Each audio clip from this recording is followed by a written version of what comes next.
இதை கம்யூனிஸ்ட் கட்சியை சேர்ந்த இன்றைக்கு கம்யூனிஸ்ட் கட்சியுடைய தலைவர் திரு சண்முகம் அவர்கள் ஒரு கருத்தை சொல்லியிருக்கார். நான் ஏற்கனவே அண்ணா திமுக நாங்க திமுக பத்தி பேசிட்டு இருக்கிறோம். அண்ணா திமுக என்ன செஞ்சது, திமுக என்ன செய்யல, திமுக ஆட்சியில் என்னென்ன குறைபாடுகள் என்று சட்ட ஒழுங்கு சீர்கேடு, அண்ணா திமுக அறிவிக்கப்பட்ட திட்டத்தை கைவிட்டுட்டாங்க, இதையெல்லாம் நாங்கள் சொல்லிட்டு வரோம். ஆனா கம்யூனிஸ்ட் கட்சி திமுக கூட்டணி அங்க வைக்குது. அவர்கள் எதை பற்றியுமே பேசுவதில்லை. இன்றைக்கு ஆட்சி பொறுப்பேற்று 50 மாத காலம் ஆகுது.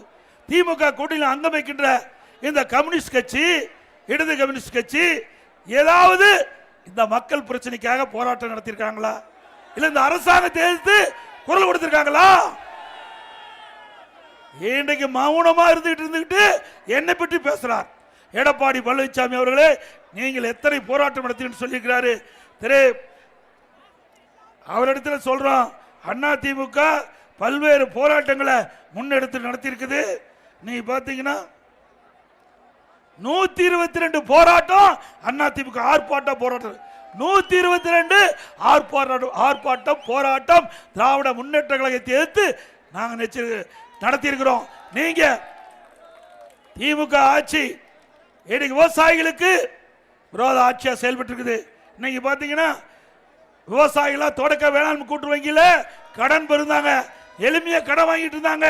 இப்ப திமுக ஆட்சியில் சிபில் ஸ்கோர் என்ற ஒரு விதியை புகுத்தி பல்வேறு ஆவணங்கள் கொடுத்தால்தான் பயிர்க்கடன் கிடைக்கும் என்று ஒரு சுற்றறிக்கை வெளியிட்டு விவசாயிகள் அலக்களித்தாங்க. நான் டெல்டா மாவட்டத்துக்கு சென்ற போது அங்க இருக்கின்ற விவசாயிகள் இந்த குறைபாட்டை சொன்னாங்க. பாரத பிரதமர் திருச்சிக்கு வந்த பொழுது அவரிடத்தில் மனு கொடுத்த உடனடியாக சிபில் ஸ்கோர் ரத்து செய்யப்பட்டது என்று அடுத்த நாளே தமிழ்நாடு அரசு சுற்றறிக்கை வெட்டிட்டாங்க.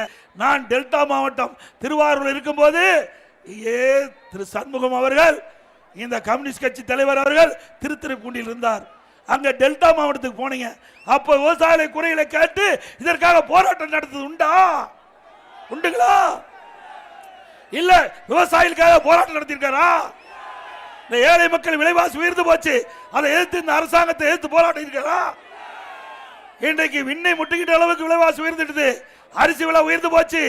அண்ணா திமுக ஆட்சியில் இருந்ததை விட திமுக ஆட்சியில் சுமார் 40% அரிசி விலை உயர்ந்தாச்சு, பருப்பு விலை உயர்ந்து போச்சு, எண்ணெய் விலை உயர்ந்து போச்சு.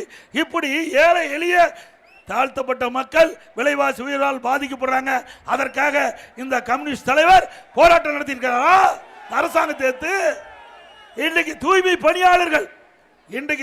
பணியாளர்கள் சென்னையில் போராட்டம் நடத்திட்டு இருக்காங்க. அண்ணா திமுக ஆட்சிக்கின்ற பொழுது பல்வேறு கோரிக்கைகளை வலியுறுத்தி தூய்மை பணியாளர்கள் சென்னையில் போராட்டம் நடத்தினாங்க.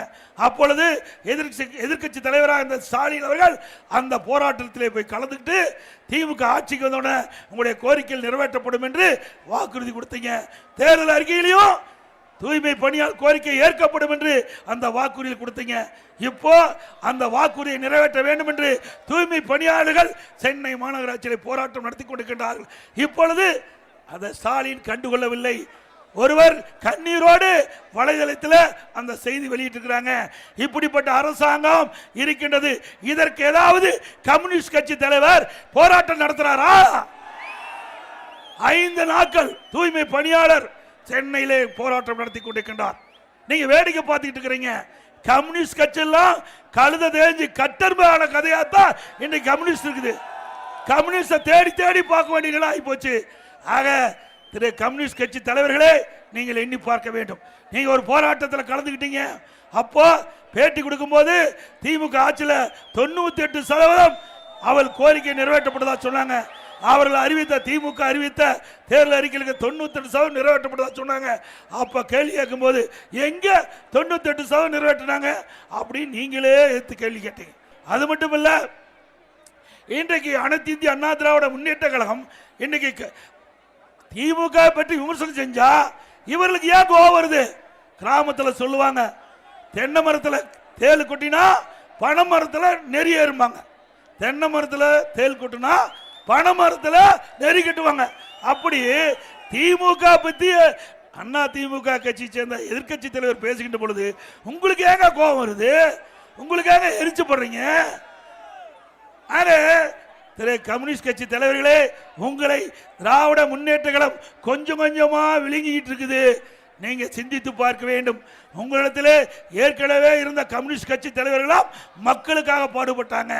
இப்ப இருக்கிற கம்யூனிஸ்ட் கட்சி தலைவர்கள் கூட்டணிக்காக கூவிக்கொண்டிருக்கிறாங்க. இதுதான் நிலைமை. திரு கம்யூனிஸ்ட் கட்சி தலைவர்களுக்கெல்லாம் ஒரு வேண்டுகோள், நீ மக்களை பற்றி சிந்திங்கள், மக்களுக்கு என்ன பிரச்சனை என்பதை உணருங்கள்.